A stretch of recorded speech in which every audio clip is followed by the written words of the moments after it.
Okay, the next aspect of an online class, an effective online class, is of course that presentation tool. So everybody knows you need to have some kind of presentation, or you need to have some kind of, you're presenting something to your students, I hope.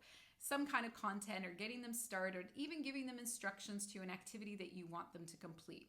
So a presentation is really important, just so that your students have those instructions or have that new content and they can understand.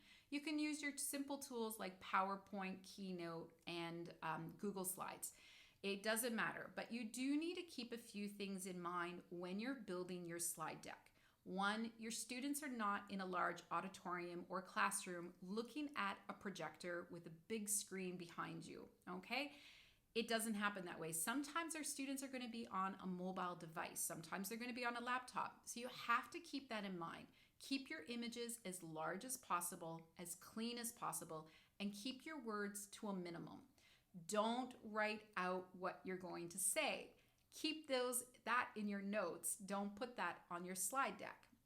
You're just going to bore your student, and you're taking up valuable real estate space on your slides. So keep your images large, clean, simple, words to a minimum. Don't write out your script. That's the key elements for your presentation. As well, I'm going to go back to communication.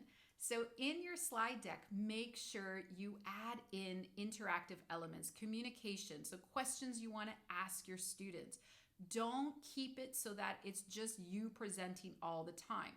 And remember, when we first get online and we're first teaching and we're looking at our computer and we're talking, we're not seeing all of our students' faces. We're seeing our PowerPoint presentation and maybe one or two students, but we're pretty much talking to ourselves. And it's really easy to go on a little bit of a rant, or just to continue on talking, and then you haven't checked in with your students. You're not communicating with your students.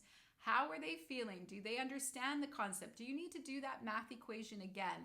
So it's really important to remind yourself to build in those questions, or to build in those moments where you want to interact with your students. So make sure you add those into your slides. It may be a poll question. It may be an open-ended question that you want to ask your students. Maybe a question that you want them to answer in the chat room. It's what you wish, but put those elements into your slide deck so that you don't forget. As you get used to the virtual online learning experience and you are more comfortable with these tools, you may want to look into using an interactive presentation tool like Nearpod, Mentimeter, or Pear Deck. All three of these are excellent tools to be using. All of them have pluses and minuses, so I'll review those in another post. But basically what they are is you can take your PowerPoint presentation and add interactive elements. Add those polls, add those questions, open-ended, add the quizzes, all into your presentation.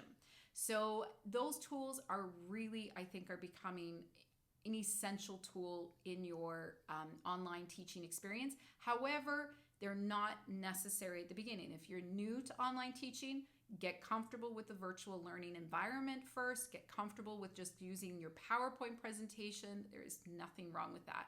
When you are more comfortable, then that's when you want to move on to those interactive presentation tools.